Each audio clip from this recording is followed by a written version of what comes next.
the Johnson Wax Program with Fibber McGee and Molly.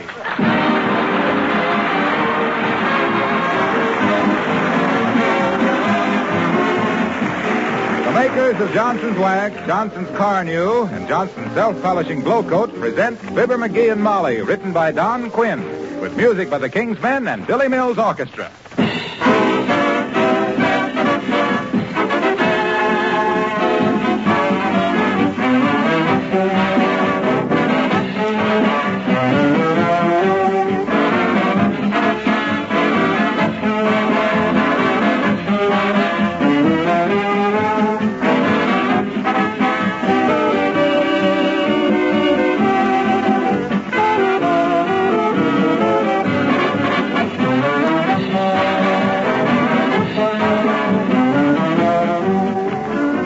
We had an interesting letter from a woman who proposed a use for Johnson's Wax, which she thought might belong in our Department of Unusual Uses.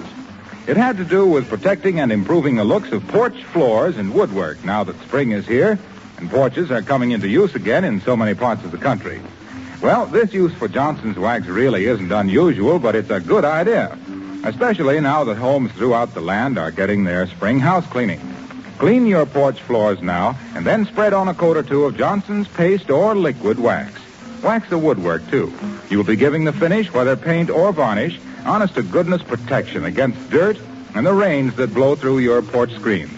And you'll make future cleaning easy, because the extra dirt and dust that accumulates on porches is easy to wipe off Johnson waxed floors and woodwork.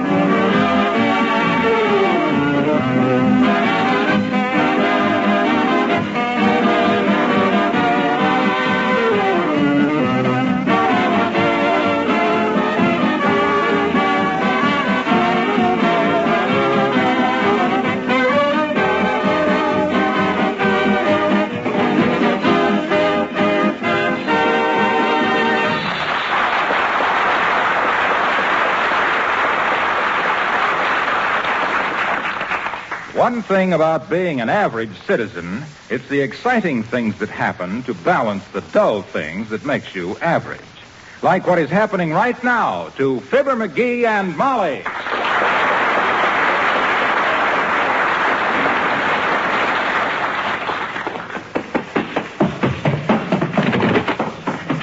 Hey, Molly.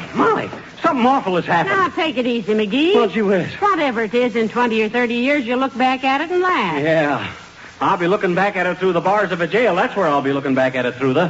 My gosh, I'm in an awful mess, Molly. Oh, McGee, you get into more stews than a restaurant oyster. All right, tell Mother. Oh, look, I stole a car. You what? Well, I didn't exactly steal it exactly. I just borrowed it. Now, wait a minute, dearie. This isn't like you. Well... I've known you to sneak a peek at the discard playing gin rummy and give yourself a slight edge in your income tax, but I've never known you to steal. Wasn't exactly stealing. You see, I had to get downtown in a hurry, see? What for? Well, they got a new punch board at the cigar store, and the first prize is a swell big ashtray showing Roosevelt and Churchill shaking hands, and it says underneath, put it there.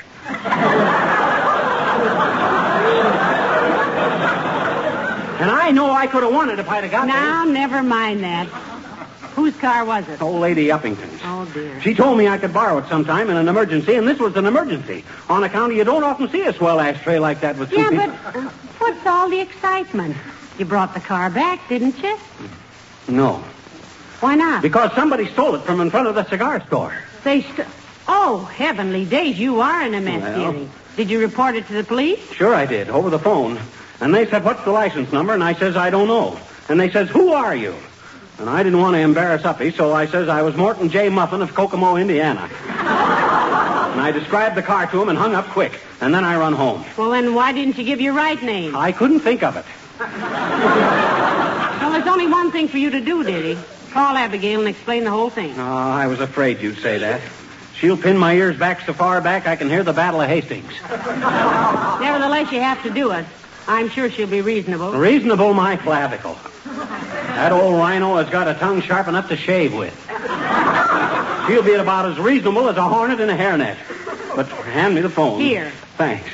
Hello, operator. Give me Maine 7926143279. Thanks. She ain't home, Molly. The operator rang and nobody answered. You didn't give her much time. You're afraid she would answer. Uh-oh, it's the cops. They traced me. They tracked me down. They dragged out the throw net. Oh, it's throw out the dragnet, and don't get so excited. I peeked out, and it's a woman. Oh, well, thank goodness. Whatever she's selling, I'll buy a dozen. You'll be buying Abigail's automobile for the next 100 years, so don't get liberal. Come in. Mr. McGee. You betcha, sis. What magazines you selling?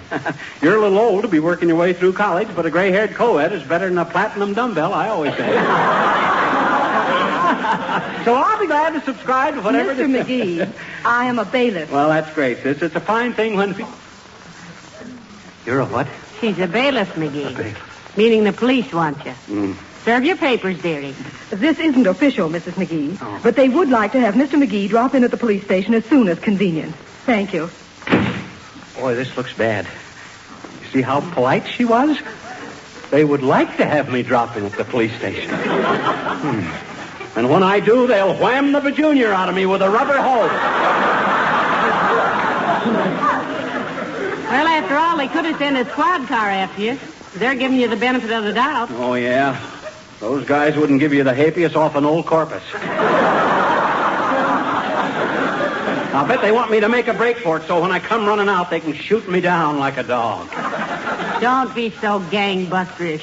You haven't committed any crime. Is that so? I gave the cops the wrong name, didn't I? You weren't under oath. Oh, wasn't I? You should have heard them.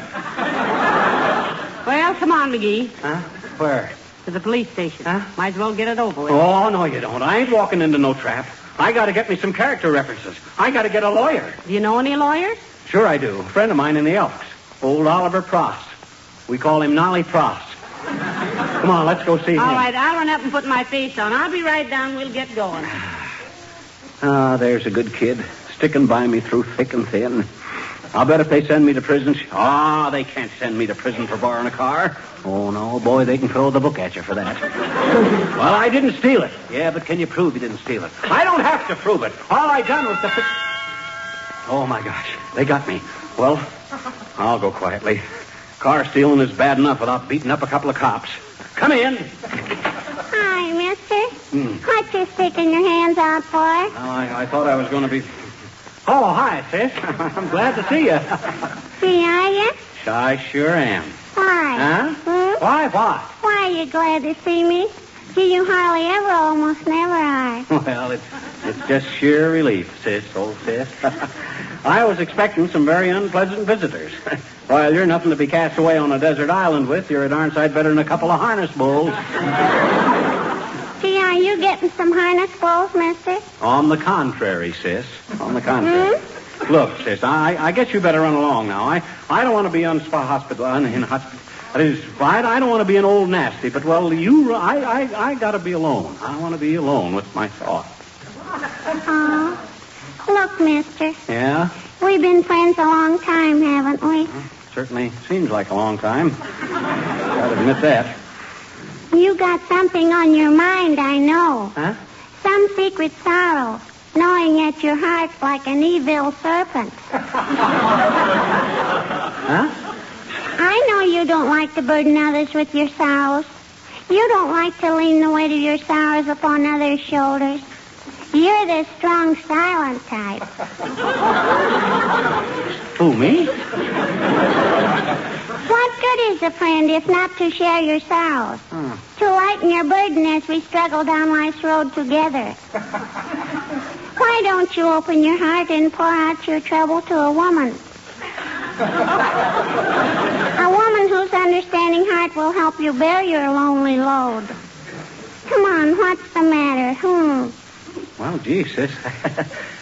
Well, that's awful nice. Yeah, that's from a radio program I heard last night. It's called The Bleeding Heart.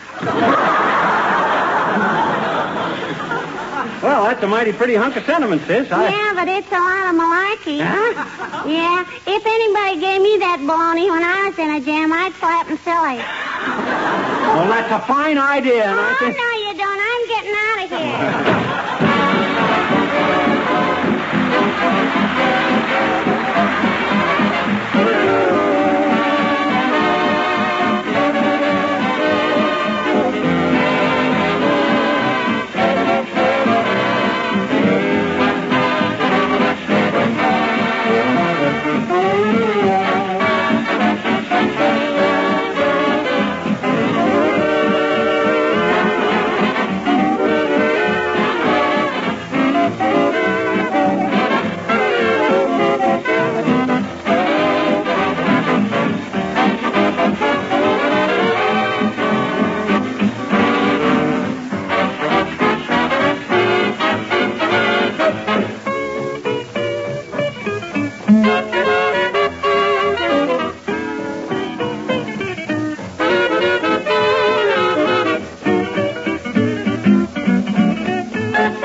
you see, Nolly, old man, I didn't really steal the car. I had permission to use it.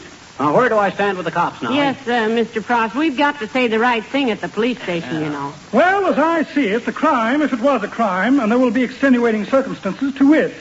The fact that you had permission to use the vehicle and that you reported the theft, even though you used a fictitious name, though in the case of Crampton versus Janovic, Nebraska, 1907, court held that subsequent actions of defendant were per se incompatible with motivation of original act, and therefore, under the law was cited by Justice Handishak, Virginia statute 1911, 1912, bona fide malfeasance was indicated by a causa sine qua non.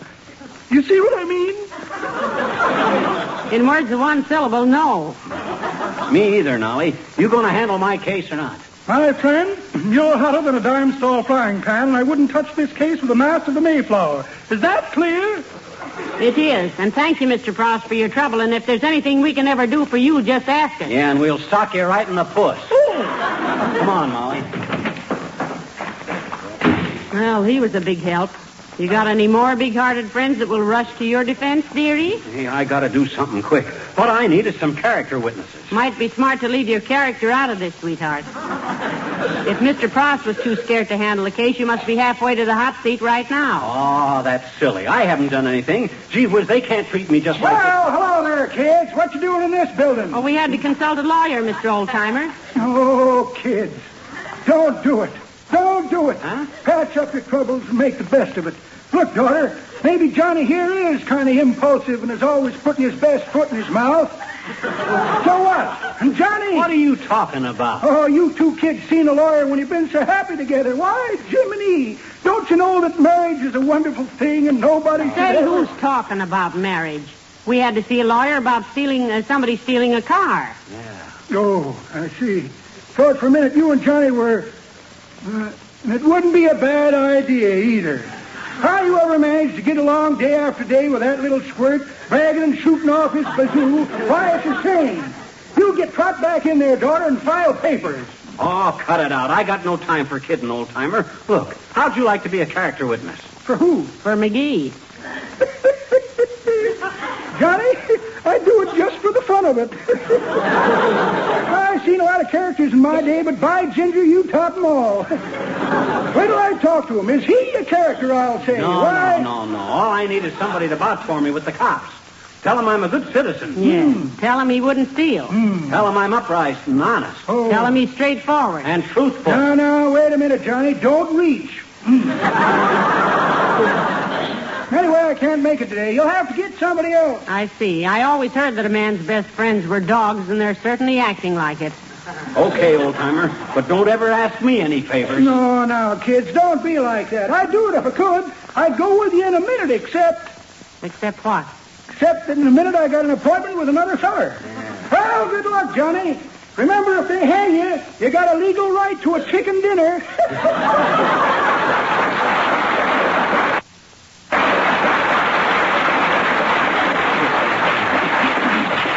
Why, that old vinegar lip. Well, it just goes to show you, dearie. Friendship is just relative. What do you mean? I mean, you can only depend on your relatives for friendship.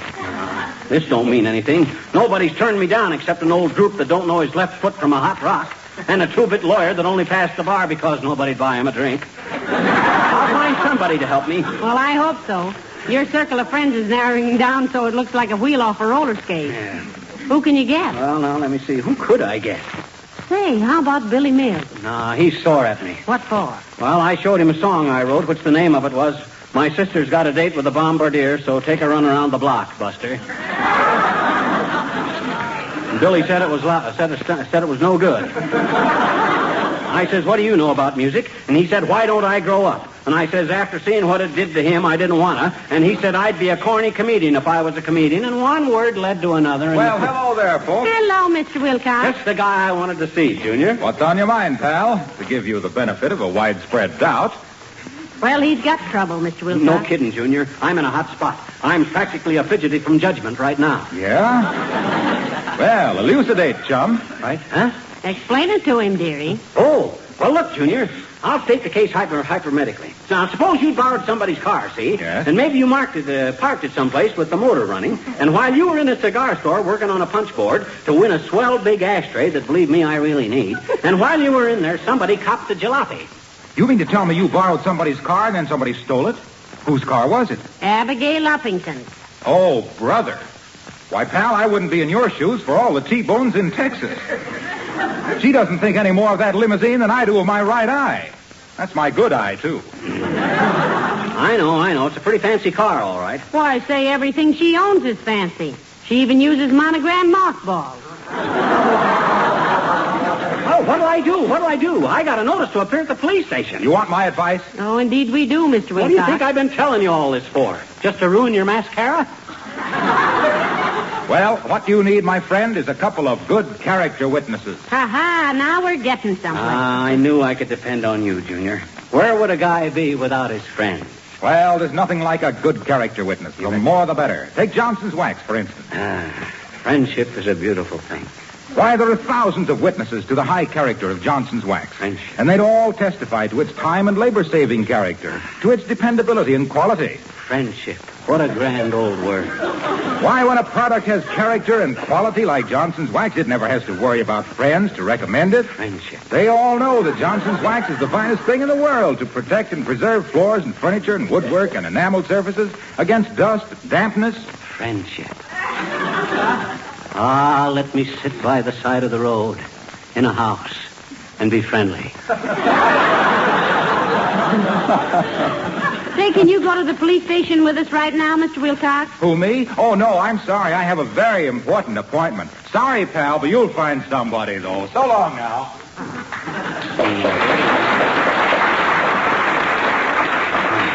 How do you do it, dearie? Do what? Inspire such unselfish devotion and loyalty in your friends. They all leap to your aid like a bunch of cast-iron deer. Yeah. Like a fleet of ships deserting a sinking raft. Stop it now. You can't talk to you about you like that. Well, I'm glad I got one friend, even if it is only my wife. And hey, I know who will vouch for me. Doc Gamble. His office is right down the hall here. That's a wonderful idea, McGee. And I paid his bill only yesterday. Fine. Come on. Hello, McGee. Hello, Mrs. McGee. Hello, Doctor. Hi, Doc. Now, look. Make it snappy, McGee. I got to go out on a call. Mrs. Tooks' little boy just swallowed a nickel. Well, maybe he'll get the wrong number and get it back. Now, look, Doc. McGee's in a jam, Doctor. What's abnormal about that? First time I see him when he's not in trouble, I'll go see a doctor.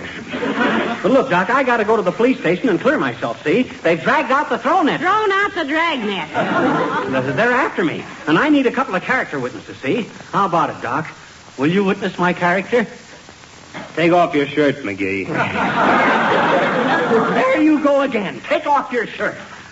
Let's go swimming sometime, Doc. I got to take my shirt off every time I see you anyway. Why does he have to take off his shirt to get you as a character witness, Doctor? Oh, it has nothing to do with that, Mrs. McGee. I want to listen to his heart. He's too excited. I am not excited. I just got a police from the call, and if I don't throw them in jail, they'll show up. I mean, they think I'm prima guilty, and I got to prove down there, and I'll go I'm not. Not right now. No, he's not excited. McGee, if you don't learn to calm down and take things easier, you're going to fall right on your face, which will probably improve it. Forget my face, will you? It would make me very happy. Look, Doctor, this is really serious. McGee's got to have somebody to tell the police that he's a reputable citizen. Yeah, come on, Doc. Gee whiz. If a guy can't depend on his family physician, who can a guy depend on? Well, I'm sorry, McGee, but look at this list. Huh?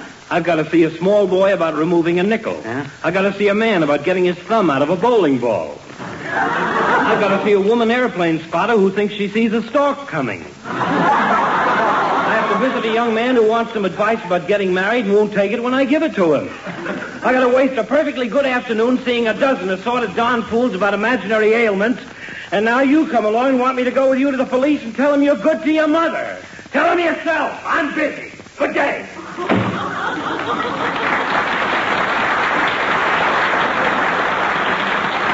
McGee, Huh? take off your shirt. Huh? I want to cry in it.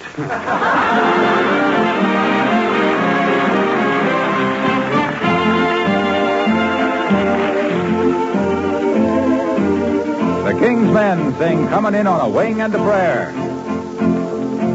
One of our planes was missing, 2 hours overdue. One of our planes was missing with all its gallant crew. The radio sets were humming, we waited for a word. Then a voice broke through the humming, and this is what we heard.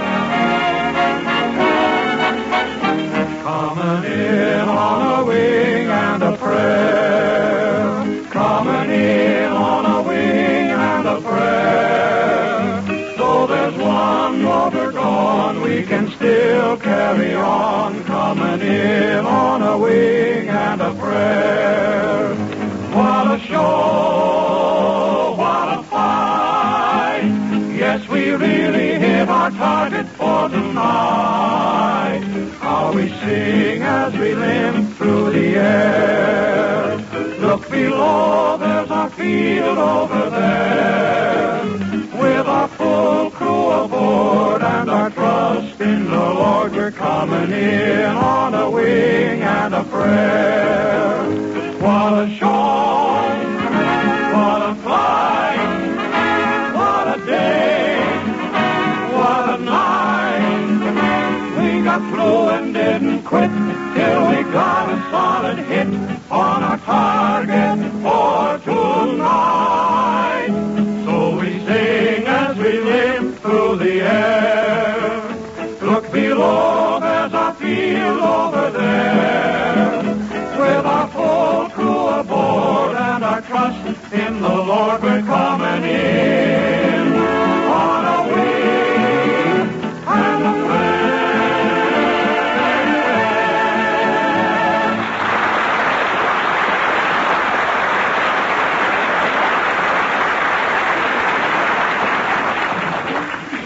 Well, here's the police station, McGee.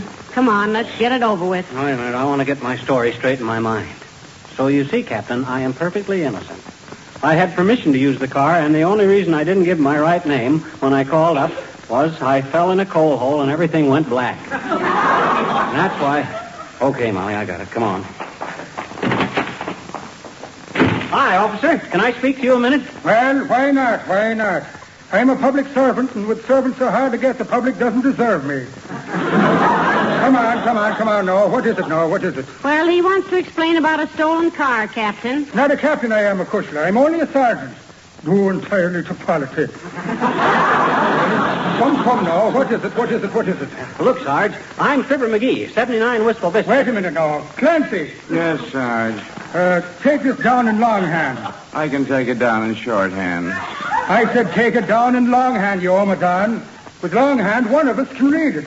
Now go ahead, me bio. Let me tell this, McGee. Oh, okay. Look, Captain. Sergeant. Well, you ought to be a captain. And who knows it better than me unless it's you, McCushler? Well, get on with it, Mavourney. Well, in the first place... Be quiet, you. Go on, lady. Well, my husband here borrowed a lady's automobile. Clancy. Sir? Take your feet off the desk. This woman is a lady. Yes, sir. Go ahead now, Alana. Well, it all started when I... Pipe down! Okay.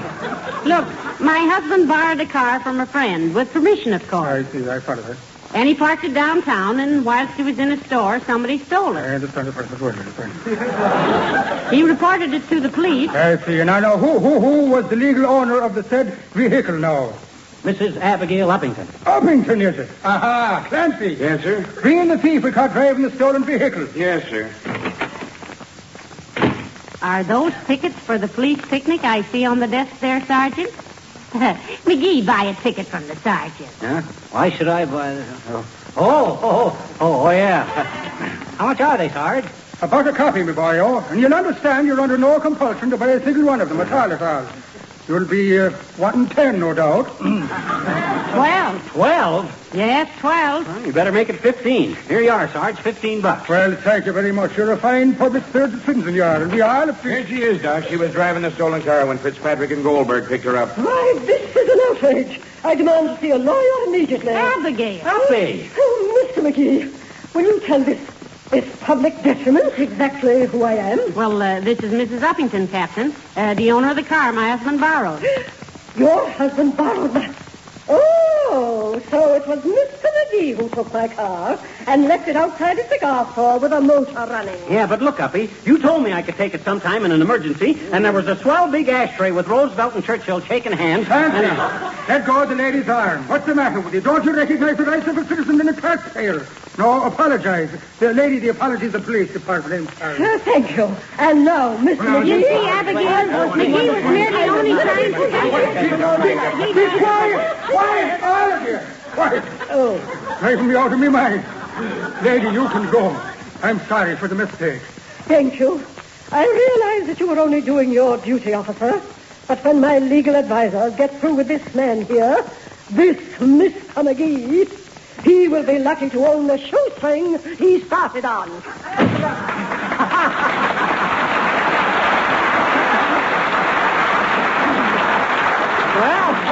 Well, I guess that's all cleared up. Well, much obliged, Sarge. Yes, thank you very much. But what I want to know is, how did you ever trace my husband? Yeah, I gave the name of Morton Muffin when I reported the car stolen. Well, if you want to know the truth, we didn't trace him. Yeah, but a bailiff came to my door and said to me... He's been going to all the doors, asking people to drop in and buy tickets to the police picnic. Oh. Well, we've done that, too, so everything's taken care of. Come on, McGee. So long, Sarge, and thanks for... Not so fast, Joe, not so fast. Clancy, sir. Hold this man for driving without a license, parking in no parking zone, leaving his motor running way parked, and giving a false name to the police. Lock him up!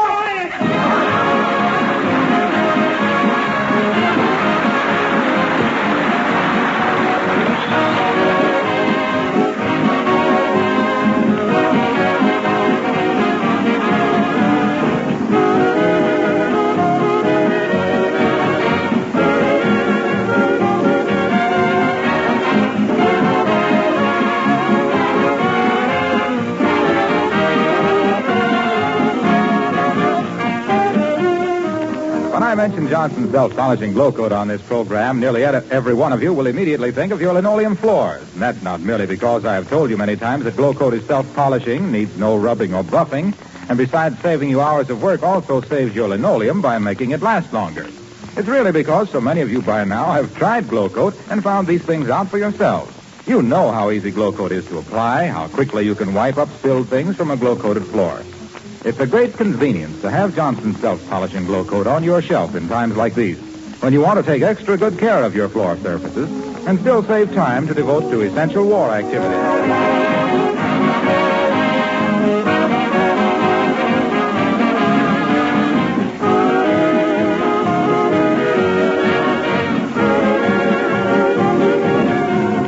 Hey, Molly, what'd you tell that cop to let me out of jail? Gee, he shook hands with me and everything. You know, it's a funny thing about that, McGee. Huh? We found we were distant relatives. Oh. Sure. His mother was an O'Brien, and, you know, that was my maiden name. It was not. Your maiden name was Driscoll. Well, if you can give the wrong name to get into jail, I guess I can do the same to get you out. Good night. Good night, Al.